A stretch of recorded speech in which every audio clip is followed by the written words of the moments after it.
Bienvenidas, bienvenidos. Carnaval is the time of year when you dress up and let loose.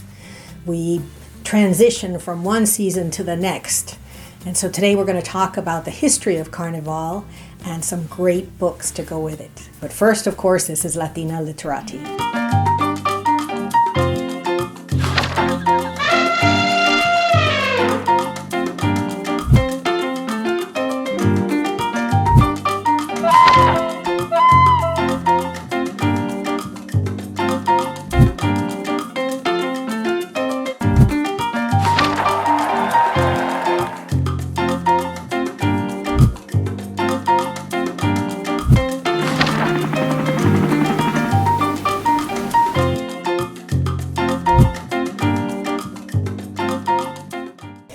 Origins of Carnival are of course pagan, and an example of ancient pagan festivals are the Roman festival of Saturnalia in December, when Jupiter, where Zeus, the father of Jupiter, was honored during the darkest days of the year, for actually 3 days, and then the sun would start to appear for longer during the day. And so that was celebrated, and it was considered a time of topsy-turvy. So slaves dressed as their masters, and masters dressed as their slaves, and sometimes insults were traded, when in another time of the year that might have been punished, but in the Saturnalian, the Roman Saturnalia festival, everything was allowed. I mean, no holds bar. From the accounts that are out there, pretty wild times.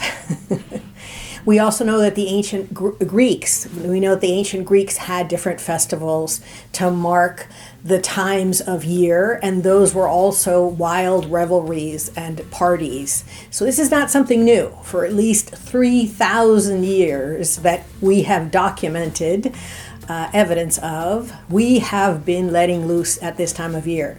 So Carnevale. In ancient Egypt and ancient Babylonia and ancient Mesopotamia, we also know that there were great festivals, lots of partying, where the rulers would give away lots of food and wine and all sorts of goodies to the people, because, as a famous philosopher once said, give them bread and circuses, and they will not care about anything else. Something to think about. But it's actually in the 12th century when the Pope at that time officiated the official first Roman, and of course accompanied with the transition from the holiday season to the Lenten season, the first official Carnival in Rome. So that's mid-12th century. Fascinating, it was on a hill in Rome where the noble families got to joust and to dress up and have parades, and supposedly food was thrown to the people that were along the road and watching.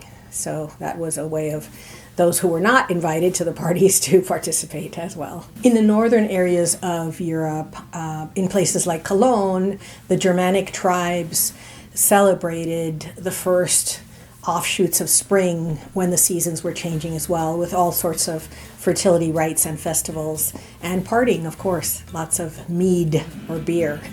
But actually it was the Venetian-born Pope Paul II that in 1464 supervises the first 8 days, the first real Carnival, the 8 days before Ash Wednesday, and it has taken off ever since. The party doesn't stop for this week around the world.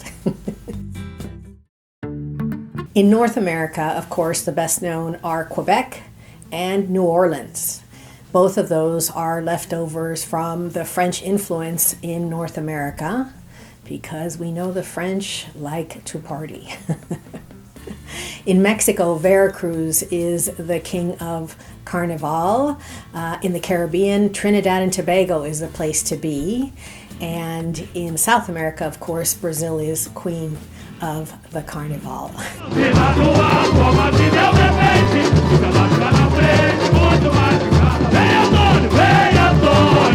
The Venetian Carnival went on for several hundred years, and then all of a sudden it stopped. So under the Habsburgs and under Napoleon and under Mussolini, there was no Carnival in Venice, which is almost incomprehensible because it's the biggest in Europe, drawing thousands and thousands of revelers now. And it wasn't rehabilitated, or it wasn't reintroduced until 1970. Wow, it's, I mean, unbelievable. And so it was obviously canceled for 2 years, but the post-COVID Venetian Carnival was said to have been the place to be in 2022. In any case, every year different places celebrate the Carnival, and we wanted to share with you some of the different ways that people around the world celebrate, and a little bit about the history of it, where it comes from. Some people or some sources say that carnare leverum, which is a Latin term meaning kind of to leave the meat aside, is where the word comes from. Others say that it comes from a Roman kind of chariot where things were thrown from. But in any case, we have the word, we have the party, and we are ready for it. But it's quite interesting that it is Giacomo Casanova, the Casanova, who documents the Venetian Carnival and his exploits when everyone is masked and no one knows who anyone else is, and all the things that could happen in Venetian nights in his book. So of course, that leads me to the favorite part, to my favorite part of the video, the book recommendations.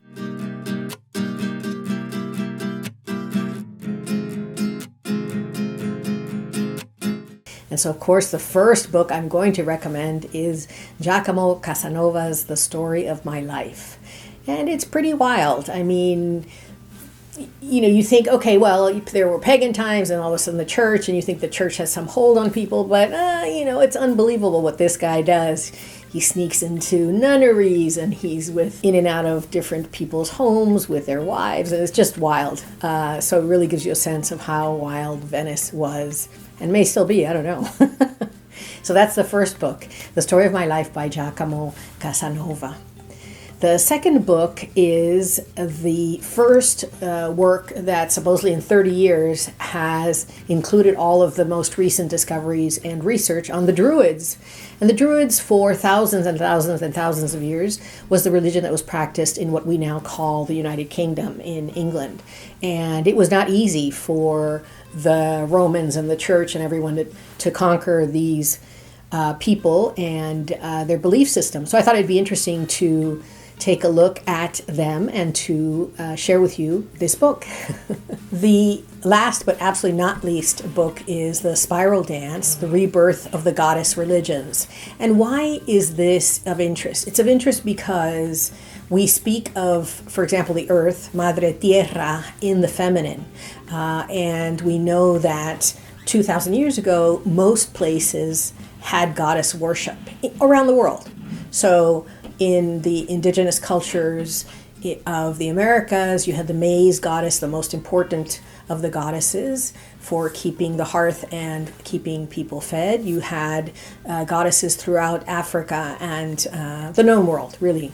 And so all of a sudden, things shifted, and I think it's important to see maybe there was wisdom in the past when women were worshipped, because I think women should be worshipped. So thank you so much for coming to the end of this video, for enjoying the history of the Carnival with me. And we would love to hear from you. We'd love to get your suggestions and to hear what you're reading. What books are you reading during this Carnival season? We would love you to subscribe to Latina Literati. And as always, check your local bookstores and your library, because they may very well have these books. And we always include links in the description box if you decide to purchase these new or used from independent booksellers online. So, as always, we want to thank you. Con mucho cariño, mucho salud y mucho amor. Gracias.